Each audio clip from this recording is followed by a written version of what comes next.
எல்லாருக்கும் வணக்கம்.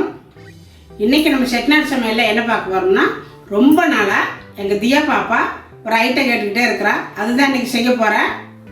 அம்மாச்சிக்கிட்ட நான் ரொம்ப நாளாக மோமோஸ் செஞ்சுத்தாங்கன்னு கேட்டுக்கிட்டே இருந்தேன். இன்னைக்கு மோமோஸ் தான் செய்ய போகிறாங்க. ஆமாம், மோமோஸ் தான் இன்னைக்கு செய்ய போகிறேன். இது வந்து நேபாளில் ரொம்ப ஃபேமஸ்ஸு. நம்ம வந்து எப்படி இட்லி தோசை சாப்பாடு நம்ம ஊரில் ஃபேமஸோ அதே மாதிரி அங்கே வந்து இதுதான் செஞ்சு டிஃபன் மாதிரி அடிக்கடி செஞ்சு சாப்பிட்டுக்கிறாங்க. மோமோஸ் அதுதான் இன்னைக்கு செய்ய போகிறோம். வாங்க அப்போ அது எப்படி செய்யுங்கிறது பார்க்கலாம். முதல்ல மாவு பிணைஞ்சிக்கலாம். 1.5 கப்பு மைதா, தேவையான அளவு சால்ட்டு போட்டுட்டு கொஞ்சம் கொஞ்சமாக தண்ணி சேர்த்து பிணைஞ்சிக்கோங்க. சப்பாத்தி மாவு மாதிரி.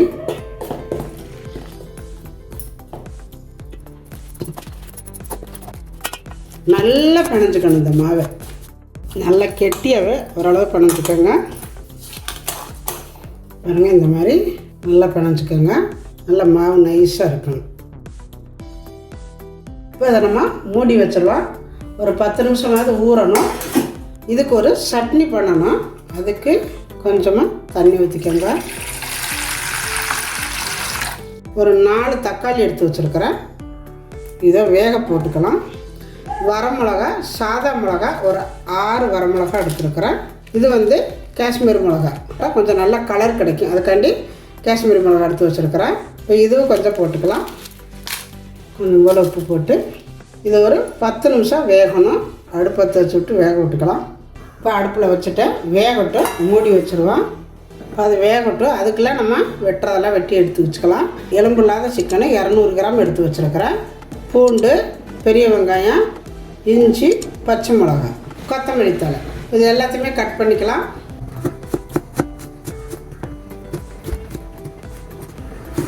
நல்லா பொடியாக கட் பண்ணிக்கோங்க.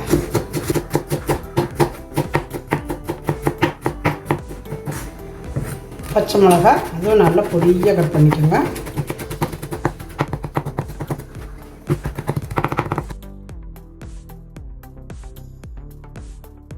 சட்னிக்கு பச்சை அரைக்கணும். நம்ம வந்து வேகுது தக்காளியெல்லாம் அரைக்கையில் போட்டு அரைச்சிக்கணும். இது இருக்கட்டும். இப்போ இந்த பூண்டை மட்டும் வெட்டிக்கலாம் நல்லா பொடியாக.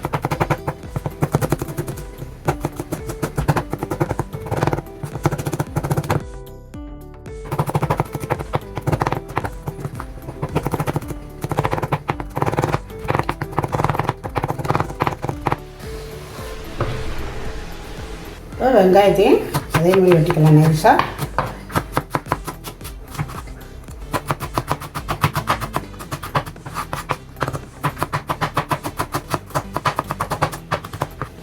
இந்த மாதிரி நல்லா பொடியாக வெட்டிக்கணும் வெங்காயத்தை. சிக்கனை அதே மாதிரி நல்லா நைஸாக கொத்திக்கணும். இதை சில பேர் போட்டு அரைச்சிக்குவாங்க. அரைச்சா ரொம்ப சக்கையாக இருக்கும். இந்த மாதிரி தான் வெட்டிக்கணும் பொடியாக.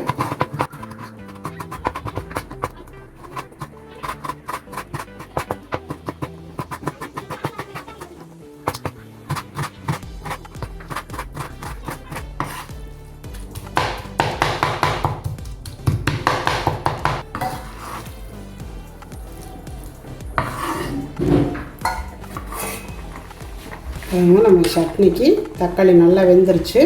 போதும், அவ்வளோதான். இப்போ இறக்கிக்கலாம். இப்போ நம்ம இதை எடுத்து தனியாக வச்சு ஆற விட்டுக்கலாம்.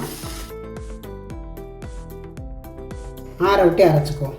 இப்போ நம்ம வேக வச்சுருக்கிற தக்காளி வெங்காயத்தை அரைச்சிக்கலாம்.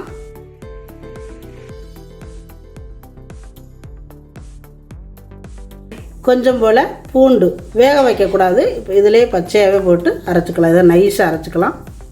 இப்போ நம்ம சட்னி ரெடி ஆயிடுச்சு. பாருங்கள், நம்ம உள்ளே வைக்கிற அந்த சப்பிங்க, அதாவது சிக்கனை வந்து சும்மா பச்சையாக தான் அப்படியே எல்லாமே போட்டு வைப்பாங்க. எனக்கு அது மாதிரி வைக்கும் பொழுது எனக்கு பிடிக்காது. ஏன்னா நம்ம பச்சையாக வச்சும் பொழுது அந்த பச்சை வாசம் வரும். அதனால் நான் லைட்டாக ஃப்ரை பண்ணிட்டு தான் வைக்க போகிறேன். அது ஃப்ரை பண்ணிக்கலாம். இப்போ வானொலி அடுப்பில் வச்சுருக்கிறேன். கொஞ்சமாக எண்ணெய் விட்டுக்கோங்க. பூண்டு போட்டுக்கலாம். இந்த இஞ்சி, பச்சை மிளகாய், எல்லாம் போட்டு கொஞ்சம் நல்லா அந்த பச்சை வாசம் போகிற வரைக்கும் வதக்கணும்.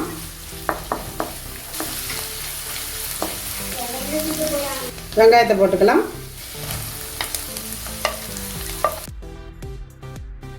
தேவையான அளவு சால்ட் போட்டுக்கலாம்.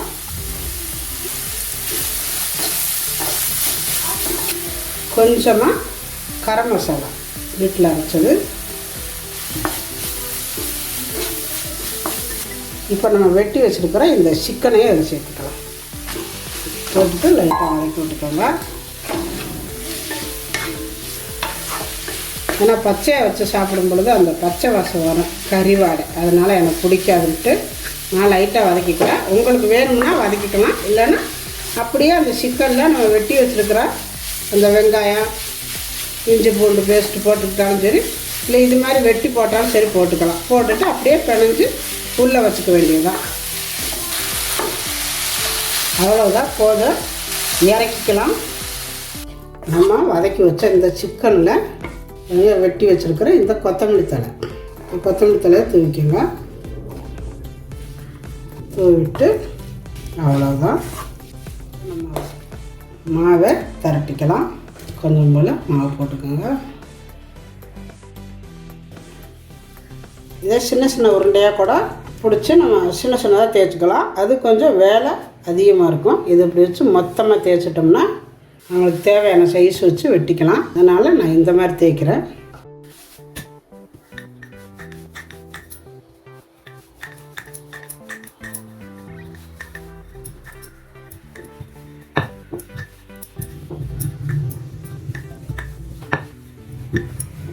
ஒரு நல்லா இந்த மாதிரி வாய் இருக்கிறதா எடுத்துகிட்டு உங்களுக்கு எந்த சைஸ் வேணுமோ அந்த மாதிரி எடுத்துக்கோங்க. எடுத்துகிட்டு இது மாதிரி வச்சு வெட்டிக்கோங்க. பாருங்க, இந்த மாதிரி சைஸ் வேணும்.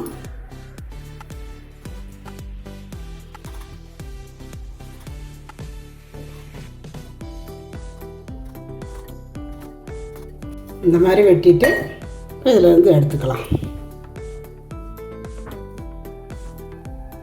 இந்த மாவை மறுபடியும் உருட்டி அது மாதிரியே நம்ம வெட்டிக்கலாம். பாருங்க, இந்த அளவு ஓரளவு கனமாக இருக்கணும், ரொம்பவும் நைஸாக இருந்துடக்கூடாது. இப்போ ஒரு தட்டில் வச்சுக்கலாம். வைக்கிற தட்டிலையே லைட்டாக அப்படி மாவு போட்டுக்கோங்க. அப்போ தான் ஒட்டாமல் இருக்கும் தட்டில், இல்லாட்டி நம்ம எடுக்க முடியாது.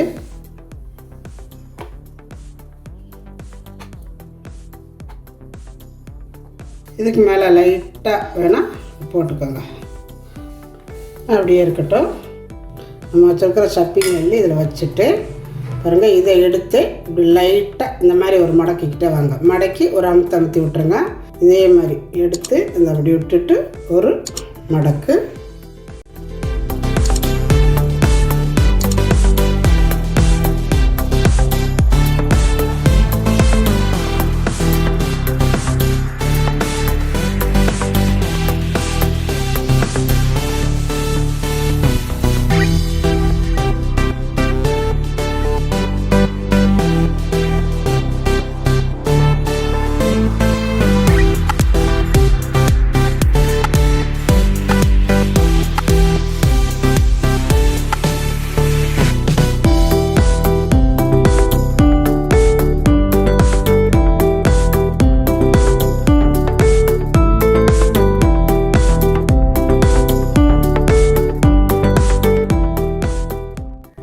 இந்த மாதிரி சேமியா பிளேட்டில் தான் வைக்க போகிறேன். அதில் இந்த மாதிரி எண்ணெய் தடவிக்கோங்க. இட்லி பாத்திரத்தில் வச்சு நம்ம இதை வைக்க போகிறேன்னா நீங்கள் இட்லி தட்டுக்களை கூட வச்சுக்கலாம். நம்ம இட்லி ஊற்றுற அந்த குழியில் கூட வச்சுக்கலாம். இப்படி வச்சுக்கோங்க. அப்படியே வரிசையாக வச்சுக்கிட்டு வந்துடுங்க. பாருங்கள், நம்ம எல்லாம் பிடிச்சாச்சு. தண்ணி காயுது. இப்போ வச்சுக்கலாம். இப்போ மூடி வச்சுட்டு ஒரு 10 நிமிஷம் ஆகட்டும். இப்போ பாருங்கள், நல்லா வெந்துருச்சு.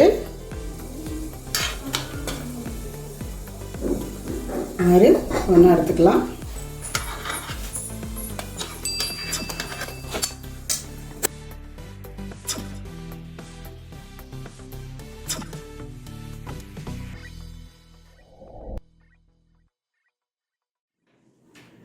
இப்போ பாருங்கள், மோமோஸ் சூப்பராக ரெடி ஆயிடுச்சு. அதுக்கு வந்து சட்னி பாருங்கள், சூப்பராக இருக்குது. தக்காளி சட்னி, ரொம்ப அருமையாக அவ்வளோ அழகாக வந்திருக்குது.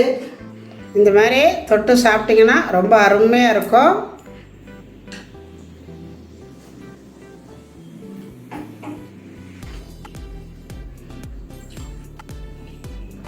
சூப்பராக இருக்கும்.